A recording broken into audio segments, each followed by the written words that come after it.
एक लड़का ब्याह शादी में ड्रोन उड़ाया करता था, जैसे होते हैं ना कैमरा वाले। तो उस लड़के का नाम था श्याम। और वह जैसे ही ब्याह शादी में ड्रोन उड़ाया करता था, तो अब ब्याह शादियों का सीज़न फिलहाल समाप्त था, तो वह अपने घर पर था। उसने सोचा क्यों ना गांव का सुंदर सा नज़ारा देखा जाए ड्रोन से। तो वह सोचता है कि गांव का मैं यहाँ से लूँगा तो शायद पेड़ों में उलझ जाए, तो मैं खेतों में चलता हूँ, थोड़ा खेतों का नज़ारा लूँगा, गांव का नज़ारा कभी फिर देखूँगा। तो खेतों में थोड़ा जा करके ड्रोन को उड़ा देता है बहुत ऊंचा। और उसके बाद जब नज़ारा ले रहा होता है तो दोस्तों वहाँ से थोड़ी दूर गन्ने के खेत में, बीचों बीच गन्ने के खेत में से कुछ गन्ने के पेड़ काटे गए थे और वहाँ पर कंबल, रजाई, गद्दा, कुछ ऐसा सिस्टम वहाँ पर पड़ा हुआ था। वहाँ पर कुछ संदिग्ध परिस्थिति थी, लोग दिखाई दे रहे थे। उनको नज़दीक से देखने के लिए वह ड्रोन को थोड़ा और नज़दीक ले जाता है, तो दोस्तों कोई लाठी से उस ड्रोन को वहाँ पर गिरा देता है। अब तो वह एकदम से अपने ड्रोन को लेने के लिए जाना चाहता है, लेकिन उसको डर लग रहा होता है। तो वह गांव के लोगों को इकट्ठा करता है और कहता है कि खेत के अंदर संदिग्ध परिस्थितियों में कोई है, मेरे ड्रोन को नीचे गिरा दिया। गांव के लोग वहाँ पर इकट्ठा होते हैं और फिर उस गन्ने के खेत को चारों तरफ से गांव के लोग घेर लेते हैं। और उसके बाद दोस्तों यहाँ पर क्या होता है, एक ऐसा राज खुलता है जिसको सुनने के बाद गांव वालों की और उस खेत वाले की रूह कांप जाती है। क्या था यह मामला, पूरी कहानी यहाँ पर जानेंगे। वीडियो को लास्ट तक जरूर देखा करें, क्योंकि इन वीडियोस में बहुत कुछ जानने को मिलता है। दोस्तों नमस्कार, मैं हूँ सुदेश कुमार और मेरे गोपाल चैनल में आपका स्वागत है। यह घटना बिहार के छपरा की है, जहाँ पर लड़का खेतों में जैसे ड्रोन उड़ाता है तो कुछ उस खेत, गन्ने के खेत में लोग इसको नज़र आते हैं। रजाई, गद्दे, वहाँ पर बहुत सारा तामझाम पड़ा हुआ था। इसके ड्रोन को गिरा भी लिया जाता है, गांव वाले वहाँ पर पहुँच जाते हैं। वह भंवर सिंह का खेत था, गांव का ही एक प्रतिष्ठित आदमी भंवर सिंह, उसके खेत को गांव वाले घेर कर खड़े हो जाते हैं। भंवर सिंह वहाँ पर था नहीं, मुंबई गया हुआ था। तो जैसे ही उन खेत के अंदर वह लोग जाते हैं तो वहाँ पर देखा जाता है कि कुछ लोग उस खेत के अंदर छुपे हुए हैं और ग्रामीण उनको पकड़ लेते हैं। 3 लोग थे वो। और फिर उसके बाद पुलिस को बुलाया जाता है, क्योंकि यहाँ से नज़र साफ साफ आ रहा था कि कुछ ना कुछ गड़बड़ गांव के अंदर ये लोग करने वाले हैं।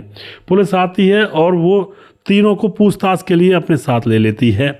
उन तीनों से जब पूछताछ की जाती है तो अब यहाँ पर वे राज खोलते हैं कि हम इस गांव के जिस खेत के अंदर हम रहते हैं, उस खेत के मालिक भंवर सिंह की हत्या करने के लिए यहाँ पर पिछले 1 हफ्ते से छुपे हुए हैं।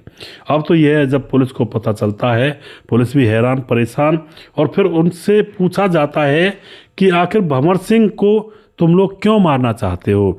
भंवर सिंह अभी तक इसलिए बच रहा था क्योंकि वह मुंबई गया था गांव से बाहर। अगर वह गांव में होता तो अब तक भंवर सिंह का काम तमाम हो चुका होता।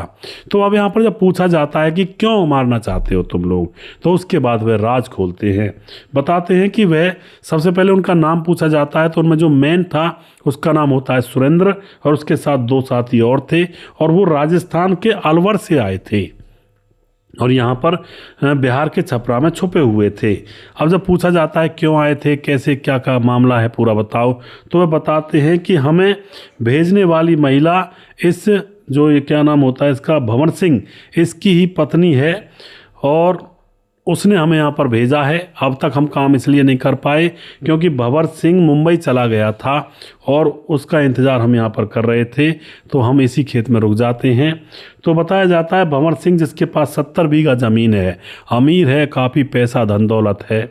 उसकी पत्नी की, पहली जो पत्नी थी उसकी मौत हो चुकी है। उसकी 20 साल की एक बेटी है और बेटी जवान है, शादी के योग्य है। अब भंवर सिंह देखता है कि मेरे कुल और ख़ानदान को चलाने वाला कोई भी नहीं है, तो कोई एक शादी की जाए। तो बिहार की बिहारन से वह शादी कर लेता है, जिसका नाम होता है सुनीता, और उससे वह शादी करके उसको वह अपने घर ले आता है। सुनीता की उम्र 30 साल होती है, बेटी की उम्र 20-21 साल, और जो नई पत्नी की है उसकी उम्र 30 साल। जवान ही थी, वंश चलाने के लिए उससे शादी कर ली जाती है। लेकिन दोस्तों यहाँ पर कुछ अलग ही मामला उस लड़की के मन में चल रहा था। दूसरी शादी जो सुनीता से हुई थी उसका चरित्र ठीक नहीं था, वह फ़ोन पर रात दिन लगी रहा करती, और जो उसकी बेटी थी 20-21 साल की वहाँ पर पहले से ही पहली पत्नी की, वो उससे कहा करती कि मम्मी आप क्या करती हो, किससे बात करती हो, क्योंकि वह जवान थी बेटी, सब कुछ जानती थी। सोशल मीडिया का दौर है, सब बच्चे जानते हैं आजकल। अब वह चिढ़ती थी अपनी बेटी से, और चिढ़ करके वह मुंह फुलाकर बैठ जाया करती। और अब एक दिन की बात है, भंवर सिंह की अलमारी में बहुत सारे उसकी पत्नी के गहने थे, कुछ खुद भी बनवा लिया करता था हर साल कुछ ना कुछ गहने अपनी बेटी की शादी के लिए। तो एक दिन क्या होता है, सुनीता नई पत्नी उस अलमारी में गहनों को देख करके भंवर सिंह से बोलती है कि सुनते हो जी, मुझे कुछ इनमें से गहने दे दो, इसकी चाबी मुझे दे दो और मेरा मन करेगा मैं पहनूंगी। लेकिन भंवर सिंह कहता है ऐसा करो, देखो तुम्हें जो चाहिए वो मैं बनवा दूंगा, लेकिन इस तिजोरी को हाथ मत लगाना, मेरी बेटी की शादी के लिए मैंने सब कुछ जोड़ा हुआ है, तुम्हें कोई कसर तो है नहीं, पैसे की जगह पैसे मिलते हैं, सारी ख्वाहिशें तुम्हारी पूरी करता हूँ, गहने तुम्हारे लिए बनवा दिए हैं और बनवा दूंगा, लेकिन इसको टच मत करना। अब यह बात उसको बुरी लगती है, और बुरी क्या, मनी मन प्लानिंग बना लेती है कि यह गहने अगर मेरे हो जाएं तो कैसा रहेगा। अब कुछ दिन और गुजर जाते हैं, बेटी से भी जलने लगी थी, क्योंकि बेटी उसको टोक दिया करती कि मम्मी किससे बात कर रही हो, लड़कों से बात मत किया करो। अब कुछ दिन गुजरते हैं, सुनीता का संपर्क सुरेंद्र नाम के शख्स से हो जाता है, फ़ोन पर ही उससे बातचीत करती है, प्यार हो जाता है। और अब सुरेंद्र से जब वह बात करती है तो कहती है कि मैं तुमसे शादी करना चाहती हूँ। सुरेंद्र मवाली टाइप का लड़का था। सुरेंद्र कहता है कि मेरे पास ज़्यादा प्रॉपर्टी तो है नहीं, शादी करोगी तुम, मैं तो इधर उधर घूमता हूँ, मज़े से रहता हूँ। तो वह कहती है कि देखो प्रॉपर्टी की बात ऐसी है, मैं तुमसे शादी करूँगी और उसके बाद जो मेरा ये पति है इसके पास 70 बीघा ज़मीन है और इसके पास गहनों से भरी हुई तिजोरी है, अपनी बेटी की शादी के लिए गहने जुटा रखे हैं। अगर इन दोनों बाप और बेटी को हम मार दें, कत्ल कर दें, तो उसके बाद इनकी जो प्रॉपर्टी है मेरे नाम आ जाएगी, और जब मेरे नाम आ जाएगी प्रॉपर्टी तो मैं तुमसे शादी कर लूँगी और हो जाएंगे हम माला माल। यानी कि घर बसा बसाया है, पैसे मिल रहे हैं, खाने पीने में कोई दिक्कत नहीं है, पूरे घर की मालकिन खुद ही है, और उसको बेटा पैदा होता तो वो प्रॉपर्टी भी बेटे की ही हो जाती। लेकिन यहाँ पर दिमाग काम इसका उल्टा उल्टा चल रहा था, और अब वह दोनों प्लानिंग बना लेते हैं। प्लानिंग के तहत सुरेंद्र 2 लोगों को हायर करता है सुपारी देने के लिए।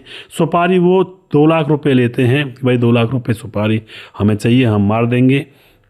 और फिर अब सुरेंद्र और उसके साथ 2 लोग मिल जाते हैं और प्लानिंग की पूरी तैयारी हो जाती है। इधर जो ये लड़की थी सुनीता, ये लगातार उनके संपर्क में बनी हुई थी, लगातार बना रही थी तुम्हें कैसे आना, किस रास्ते से आना है, घर में कौन सी जगह पर तुम्हें वो मिलेगा सोता हुआ। पूरी प्लानिंग के तहत इनको अलवर से अपने यहाँ पर गाँव में बुला लेती है। लेकिन जैसे ये गाँव में पहुँचते हैं इतने में तभी भंवर सिंह के पास फ़ोन आता है। उसका गाँव में एक दोस्त था बहुत ही गहरा, और वो बीमार हो चुका था और उसको मुंबई के लिए रेफर कर दिया गया था। वह काफ़ी दिन से बीमार चल रहा था, अभी तक तो वह आस पड़ोस के हॉस्पिटलों में भर्ती रहा करता, तो भंवर सिंह अपने दोस्त को वहीं जाकर देख आया करता था। लेकिन अब उसकी बीमारी बढ़ चुकी थी और कैंसर वगैरह का कुछ ऐसा रोग था ठीक ना होने वाला, उसको मुंबई रेफर कर दिया जाता है और वहाँ पर वह बिल्कुल मरणासन परिस्थिति में हो जाता है। तो भंवर सिंह कह जाता है कि मैं 4-5 दिन में आऊँगा, अपने दोस्त को देखने मुंबई जा रहा हूँ। अब इधर वह मारने वाले आ चुके थे गांव में, इधर भंवर सिंह वहाँ से निकल जाता है। तो जो पत्नी सुनीता होती है उनसे कहती है कि देखो भंवर सिंह तो यहाँ से निकल गया, और जब तक उसका काम तमाम नहीं होगा तब तक उसकी प्रॉपर्टी हमें कैसे मिलेगी। तुम ऐसा करो, जो 2 लाख रुपए मैंने तुमको दिए हैं ना, उनमें से खर्च करो और होटल में रह लो। लेकिन वह कहते हैं कि अरे इनमें से हम खर्च भी कर देंगे, पता नहीं वो कब आएगा, फिर हमारे पास बचेगा ही क्या। तो उसके बाद वह कहती है कि ऐसा करो, एक प्लॉट है हमारा, बहुत बड़ा खेत है, जंगल की तरफ जाओ और गन्ने का खेत है, उसके अंदर तुम जाकर रह लो, बीच गन्ने के खेत में, क्योंकि वहाँ पर कोई आता जाता नहीं है।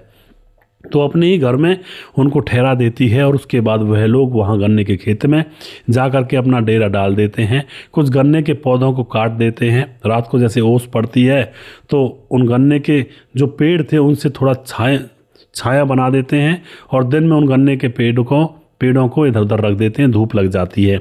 इसी तरह से दोस्तों 7 दिन गुजर जाते हैं। भंवर सिंह 7 दिन से अपने दोस्त के पास था और वह बीमार था दोस्त, और फिर अंतिम में 7वें दिन वह उसकी मृत्यु हो जाती है। इधर यह लोग जिस दिन पकड़े गए थे उसी दिन भंवर सिंह अपने दोस्त का अंतिम संस्कार करवाने के बाद अपने घर पहुंचता है। दोस्तों अगर आज ये नहीं पकड़े जाते, ड्रोन नहीं उड़ता, तो भंवर सिंह का काम तमाम आज की रात हो ही जाता, उसका और उसकी बेटी का। लेकिन यह लोग पकड़े जाते हैं और उसके बाद इन लोगों को जेल में डाल दिया जाता है। भला हो उस ड्रोन उड़ाने वाले लड़के का, जिसने ऐसे ही बस ड्रोन उड़ाया और इस केस से पर्दाफाश हो गया। तो इस तरह से दोस्तों कई बार अब दूसरी शादी उसने की थी, सोचा वंश चल जाएगा। अरे ऐसे वंश का क्या करोगे जब वही निर्वंश आप लोगों को कर जाएगी। आपके घर में कोई खाना बनाने वाला तो बहुत दूर की बात है, झाड़ू लगाने वाला कोई नहीं रहेगा। तो ऐसे से तो अच्छा है कि बिना वंश के ही रह लेते, बेटी को सब कुछ दे जाता, बेटी अपनी ही तो थी। लेकिन वंश चलाने के चक्कर में बिहार से एक लड़की को लेकर आ गए और फिर उसने जो भी किया यहाँ पर बड़ा बुरा किया। और आजकल तो दोस्तों यह धोखेबाजी चल रही है। ज़्यादातर आपने देखा होगा नई नई जो दुल्हनें आती हैं, कोई बिहार से, कोई कहीं पश्चिम बंगाल से या कहीं से भी जो आती हैं, वो आकर के 2 दिन घर बसाती हैं और फिर घर का सामान लेकर, सोने चांदी की चीज़ों को लेकर फरार हो जाती हैं और लोग देखते रह जाते हैं। ये आजकल धंधा चला हुआ है, बहुत पैसे कमा रही हैं नई नई जो फ्रॉड दुल्हनें होती हैं। तो आप क्या कहना चाहते हो इस घटना के बारे में? अपनी राय कमेंट बॉक्स में लिख सकते हैं, लोगों के साथ शेयर कर सकते हैं। इन चीज़ों से सावधान रहें, सतर्क रहें। वीडियो के लास्ट में कुछ भाइयों के नाम जरूर लेना चाहूँगा जो हमारे वीडियोज़ को देखते हैं और हमें खूब सपोर्ट करते हैं। हमारे साथ यशवंत सिंह चौहान कमेंट करते हैं, राजू महतो कमेंट करते हैं, उदय नारायण कमेंट करते हैं, समाधान पाटिल जलगांव महाराष्ट्र से, रतनलाल शर्मा जी हैं, और उसके बाद राव मोहम्मद यासीन लाहौर पाकिस्तान से हैं, धीरज बरनवाल है, संजीव कुमार भैरवा कमेंट करते हैं, सुजीत कुमार कमेंट करते हैं, राधे राधे जी, सिक्रम राज ग्राम बेलवा जिला मोतिहारी से हैं, राम शब्द कमेंट करते हैं, मुन्ना कुमार बिहार से मुजफ्फरपुर जिला से हैं, और मुकेश कुमार यूपी 83 से, सुजीत कुमार, और उसके बाद हमारे साथ रजत सैनी कमेंट करते हैं, संजीव कुमार नेपाल से, मोहम्मद मुनाजीर कमेंट करते हैं, सूरज डियो हमारे भाई लगातार फिजी से कमेंट करते हैं, और उसके बाद हमारे साथ राधे श्याम शर्मा सिरसी जयपुर राजस्थान से, दुर्योधन भाई लगातार कमेंट करते हैं, मोनू जैन कमेंट करते हैं, और राम गोसाई हमारे भाई लगातार कमेंट करते हैं, और उसके बाद हमारे साथ हैं राधे श्याम शर्मा सिरसी जयपुर राजस्थान से, और हमारे साथ हैं राधे श्याम शर्मा सिरसी जयपुर राजस्थान से हैं, और उसके बाद हमारे साथ मुकेश कुमार यूपी 83 से, और जिस भाई का नाम रह गया उस भाई का नाम अगले वीडियो में ज़रूर लूँगा। अगला वीडियो बहुत जल्दी फिर से लेकर आऊँगा। तब तक आप खुश रहें, सावधान रहें। जय हिंद, जय भारत।